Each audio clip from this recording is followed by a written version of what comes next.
Welcome back to our channel. So ఈరోజు వచ్చేసి mini vlog అనమాట. ఇక్కడ చూడండి, నేను లంచ్లో ఏం చేస్తున్నానో చూపిస్తున్నా. ఈరోజు మటన్ చేస్తున్నా, మటన్ కర్రీ అలాగే రైస్ అయితే చేస్తున్నా.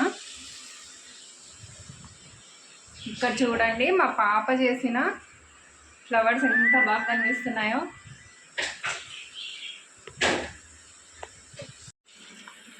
సో మటన్ కర్రీ అయితే చేస్తున్నాను, ఇంకా రైస్ పెట్టేశాను.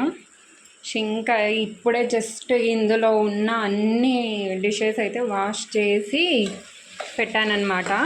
ఇప్పుడు ఇందులో వాటర్ వేయాలి. మటన్ ఎప్పుడైనా చేస్తున్నప్పుడు ఒక చిట్కా ఇది మీకోసము. సో మనం మసాలాలు అన్నీ వేస్తాం కదా, ఆ తర్వాత అందులో నుంచి ఆయిల్ రిలీజ్ అయిన తర్వాత, మీకు ఇక్కడ కనిపిస్తుందా కార్నర్లో సైడ్లో, ఆయిల్ రిలీజ్ అయిన తర్వాత ఇందులో వాటర్ అయితే వేసి, వాటర్ మళ్ళీ బాయిల్ అవుతున్నప్పుడు లిడ్ అయితే పెట్టేసండి. అప్పుడైతే మటన్ చాలా టేస్టీగా అయితే ఉంటుంది. ఓకేనా. నెక్స్ట్ ఇంకా ఇక్కడ చూడండి, మా బాబు అయితే మొత్తం క్లీన్ చేస్తున్నాడు అనమాట. మొత్తం మట్టి మట్టి పడి ఉంటే అక్కడ వాటర్ మొత్తం తడిగా ఉంటే అయితే క్లీన్ చేస్తున్నాడు. అంటే అక్కడ గేట్ దగ్గర కూడా సిమెంట్ అయితే చేపించాము. ఇంకా దానికి వాటర్ వేస్తూ మొత్తం తడి అయితే అయిపోయింది అక్కడ. ఇంకా అలాగే మట్టి అది కూడా పడి ఉంటే క్లీన్ అయితే చేస్తున్నాడు అనమాట. ఇంకా నేను వీడియో తీస్తుంటే నాకు వీడియో తీయొద్దు అని చెప్తున్నాడు. సో ఇక్కడ చూడండి, మొత్తము వద్దు మమ్మీ వీడియో వద్దు అంటున్నాడు. ఇక్కడ ఇంకా టవల్ వేసి పెట్టాను కదా, అక్కడ సిమెంట్ చేసి పెట్టామన్నమాట. సో ఎప్పుడు తడిగా ఉంటే అది సిమెంట్ అనేది బాగా గట్టిగా అయితే అవుతుందంట, అందుకని ఇంకా అలా పెట్టేశాను. ఇది వచ్చేసి నెక్స్ట్ డే మార్నింగ్ అండి. సో వర్షం అయితే వస్తుంది కర్నూలులో. ఇక్కడ చూడండి, ఫుల్ అసలుకి వర్షం అయితే మార్నింగ్ 3 o'clock నుండి అయితే వర్షం ఒక్కటే వర్షం వస్తుందన్నమాట. ఇంకా ఇక్కడ మేము బెడ్రూమ్ డోర్ అయితే తీపిచ్చాం కదా, చెదలు పట్టాయని ఇక్కడే పెట్టేశారు. సో దాన్ని లోపల పెట్టేయాలి ఇంట్లో. అంటే మొత్తం వర్షానికి అయితే తడిసిపోయింది అనమాట, తడుస్తుంది అది. దాన్ని లోపలైతే పెట్టేయాలి. ఇంకా నేను లాక్స్ కూడా ఓపెన్ చేయలేదు. మార్నింగ్ అరౌండ్ 6:30 అట్లా అయింది.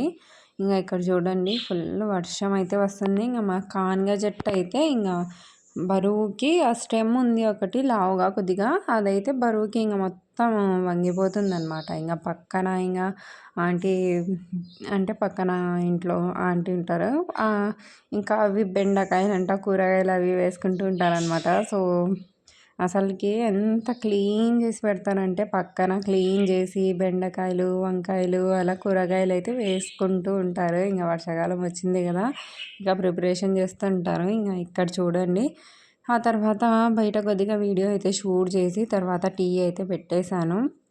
ఇంకా దోశ అయితే మా బాబు బయట నుండి తెచ్చుకున్నాడు అనమాట, అట్లా పెట్టేశాడు తినకుండా. ఇంకా నేనైతే ఇంట్లోనే ఇంకా దోశ బ్యాటర్ అయితే వేసి పెట్టాను. సో ఇక్కడ చూడండి, పొంగింది. అంటే నైటే ఇందులో ఏమంటారు సోడా పొడి అలాగే ఉప్పు అయితే కలిపి గ్రైండ్ చేశాను. ఇంకా ఇక్కడ వచ్చేసి షింక్లో మనం సామాన్లు అన్నీ పెడతాం కదా, సో నిండిపోయినట్టు అనిపిస్తుంది. అదొక మార్నింగ్ లేవగానే టెన్షన్ అనమాట. అలా కాకుండా ఒక పెద్ద టప్పులో అయితే పెట్టేసుకొని కింద పెట్టేసుకో, వాష్ చేసేటప్పుడు షింక్లో పెట్టేసి తొందరగా వాష్ చేస్తే అయిపోయింది అని చెప్పింది మా మమ్మీ అయితే. ఇంకా అలాగే చేశాను.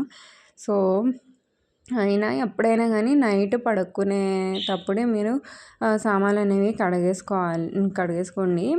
సో అలాగే చేస్తా. ఇంకా నేను కూడా పిల్లలకి స్కూల్స్ అయితే ఓపెన్ అయిపోయాయి కదా, ఇంకా నేను కూడా నైటే మొత్తం క్లీన్ చేసుకొని, ఇంకా ఏమైనా వెజిటేబుల్స్ కూరగాయలు ఉంటే అవన్నీ కట్ చేసుకొని మార్నింగ్ కోసం అయితే ప్రిపేర్ చేసుకొని పెట్టేసుకుంటాను అనమాట. ఎందుకంటే మార్నింగ్ లేచిన తర్వాత అంత టైం అనేది ఉండదు, ఇంకా చాలా స్పీడ్గా టైం అనేది అయిపోతూ ఉంటుంది. ఇంకా ఇక్కడ చూడండి, బట్టలు కూడా అన్నీ ఉతికేసి ఇంకా ఎలాగో అలా ఆరబెట్టేసి లోపలైతే పెట్టేశాను. దాన్ని కూడా ఫోల్డ్ చేసి పెట్టేయాలి. ఇంకా ఇక్కడ వచ్చేసి అన్నీ వాష్ చేయడానికి అయితే పెట్టాను. ఇది వచ్చేసి దోశలోకి చట్నీ చేస్తున్నాను అనమాట. రెడ్ చట్నీ, అంటే పచ్చిమిరపకాయలు కాకుండా ఎండు మిరపకాయలు అయితే వేసి చేస్తున్నా. బాగుంటుందండి, ఒకసారి ట్రై చేయండి ఒకవేళ మీకు తెలియకపోతే. సో ఇందులో ఓన్లీ ఆనియన్స్, వెల్లుల్లి, అలాగే టమాటో, ఇది ఎండుమిరపకాయలు అనమాట. ఇలా ఫ్రై అయితే చేసుకోవాలి, బాగా ఫ్రై చేసుకోవాలి. అలాగే పల్లీలు ఉంటాయి కదా, వాటిని కూడా రోస్ట్ చేసుకొని గ్రైండ్ చేసుకొని ఆ తర్వాత ఇది వేసి ఉప్పు వేసి కొద్దిగా చింతపండు వేసి గ్రైండ్ చేసుకుంటే రెడ్ చట్నీ అయితే రెడీ అయిపోతుంది. సో అలాగే చేస్తాను. ఇది వచ్చేసి దోశ బ్యాటర్ చూడండి ఎంత బాగా పొంగిందో.